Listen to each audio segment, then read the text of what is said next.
शंभवे गुरुवे नमः। शंभवे गुरुवे नमः। शंभवे गुरुवे नमः। सभी गुरु बहनों और गुरु भाइयों के चरणों में मेरा प्रणाम। ब्रह्मांड में व्याप्त समस्त शक्तियों को मेरा प्रणाम। माँ भवानी और हम सब के गुरु भगवान शिव को मेरा प्रणाम।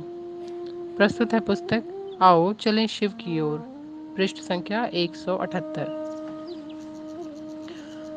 आया वर्ष 1974। उन दिनों मैं पटना में कानून का विद्यार्थी था। पटना के आसपास के शमशानों में रात गुजरती थी, बस निरर्थक और अनावश्यक।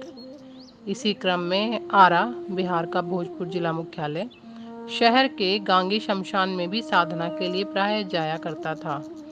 नवंबर महीने की एक आधी रात में शमशान में एकाकी बैठा बीते आध्यात्मिक जीवन का लेखा जोखा कर रहा था। बीते दिनों की व्यथा का दंश दर्द दे रहा था। सब कुछ नैराश्य भरा। उम्र के लगभग 25 वर्षों में 14 वर्षों तक पूजा पाठ, योग एवं तंत्र की सम्मिलित साधना, शयन कक्ष में एक चौकी, एक दरी, तकिए के रूप में एक ईंट, रात्रि काल में पीली रोशनी देता एक बल्ब, यही दिनचर्या गुजरी थी। लौकिक कोई संकट नहीं था, किंतु मानसिक एवं अलौकिक अनेकों यातनाएं।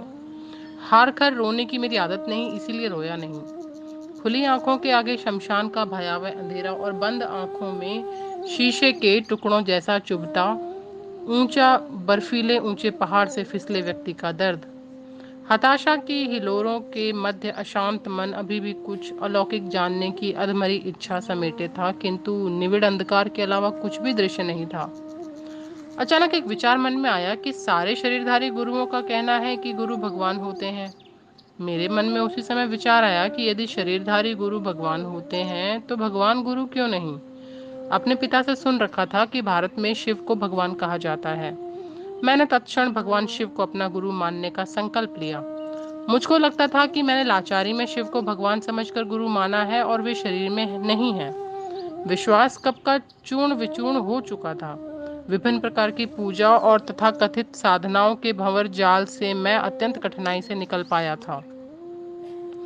भगवान शिव को अपना गुरु बनाना मात्र मेरे मन का गणित था, पूरी तरह अविश्वास भरा। मेरा मन समझता था कि मेरी यह तार्किक मान्यता है। धीरे धीरे समय बीता और मेरी काल्पनिक मान्यता यथार्थ का रूप लेने लगी। मैंने मात्र चमत्कार सीखने के लिए शिव को गुरु बनाया था। बिना कुछ किए मेरे साथ चमत्कार की घटनाएं घटने लगीं।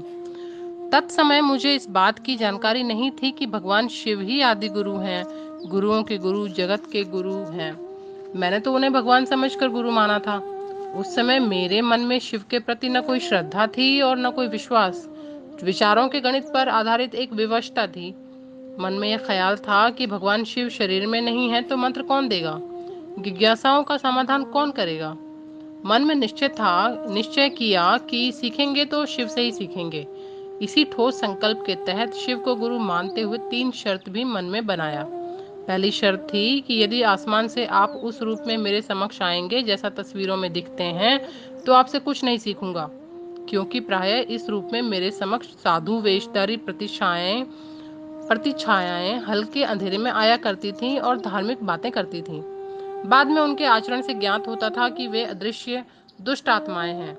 दूसरी शर्त थी कि यदि आप मनुष्य के रूप में आएंगे तो आपसे कुछ नहीं सीखूंगा, क्योंकि यहाँ भी ठगे जाने की पूरी संभावना है। तीसरी थी कि अब कुछ नहीं करूंगा, पूर्व के गुरुओं द्वारा बताई गई क्रियाओं को नहीं करूंगा। अब जो आपके द्वारा बताया जाएगा वही करूंगा। इसके बाद आगामी 1 वर्ष की कालावधि में भोगी हुई मर्मांतक पीड़ा स्मृति पटल पर आज भी है। मेरे मन ने हार नहीं मानी और शिव की परिधि में ही घूमता रहा। गुरु ने किया कमाल।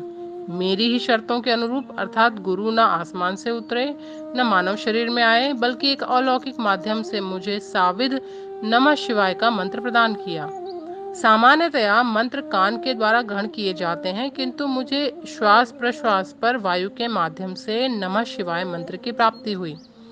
श्वास के साथ ऐसा अनुभूत हुआ कि नमः अंदर प्रवेश किया और सांस जो बाहर आई, प्रश्वास, उसके साथ निकला शिवाय। कुछ पल के लिए मैं स्तब्ध रह गया। मन के तार झंझना उठे। हाथ में रखी कमरे की चाबी नीचे घास पर गिर गई। यह प्रक्रिया पारलौकिक आकाशवाणी जैसी थी, जिसकी ध्वनि कान नहीं सुनते। केवल वही व्यक्ति सुन पाता है जिसके लिए आकाश का माध्यम लेकर कोई शक्ति मौन संभाषण करती है। ग्रहण केवल मस्तिष्क या मन करता है, मनुष्य की ज्ञानेंद्रियां और कर्मेंद्रियां नहीं। यह एक अलौकिक अनुभूति थी।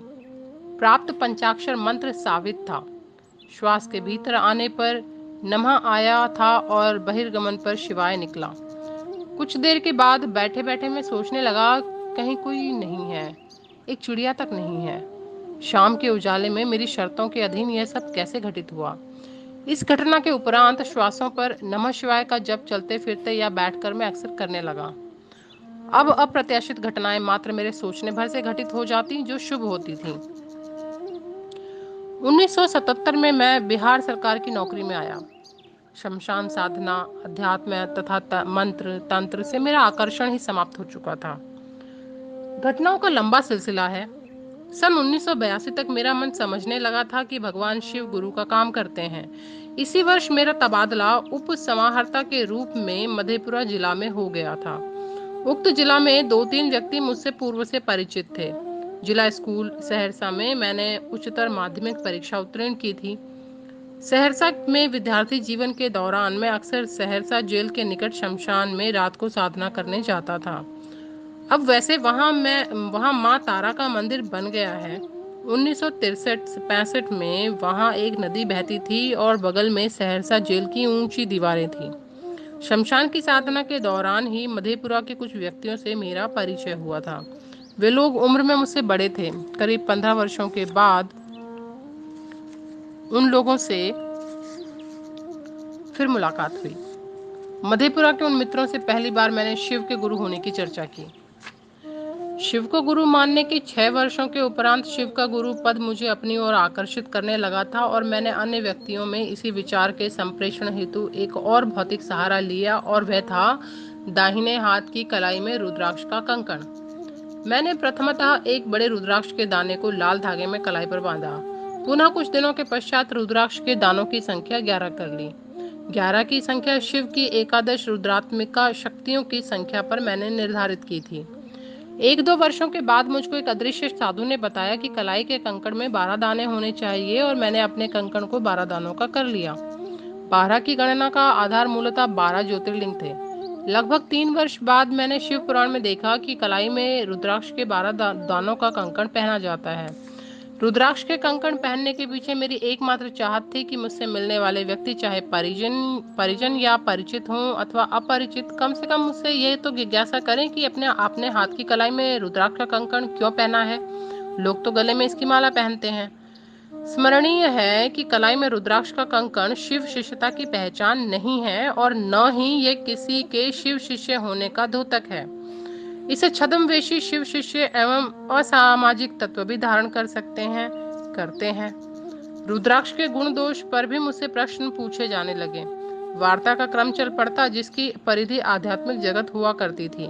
मैं अपने अल्प ज्ञान से बताता था कि पौराणिक ग्रंथों के अनुरूप भगवान शिव के चक्षुओं से कुछ जल की बूंदें पृथ्वी पर गिरी। उन जल बिंदुओं से उत्पन्न वृक्ष का नाम रुद्राक्ष है और ये दाने उन वृक्षों के फलों में निहित बीज हैं। आज के लिए इतना ही। आप सभी गुरु बहनों और गुरु भाइयों के चरणों में मेरा प्रणाम। आप सभी को बहुत बहुत धन्यवाद। आप सबका बहुत आभार। जागा जागा महादेव और जागा दा महादेव, जागा जागा महादेव और जागा दा महादेव, आदि गुरु महादेव, जगत गुरु देव, आदि गुरु महादेव, जगत गुरु महादेव, सब देवों के देव मेरे गुरु महादेव, सब देवों के देव मेरे गुरु महादेव, जागा जागा महादेव और जागा दा महादेव, जागा जागा महादेव और जागा दा महादेव, जागा महादेव और जागा दा महादेव, शंभवे गुरुवे नमः, शंभवे गुरुवे नमः, शंभवे गुरुवे नमः।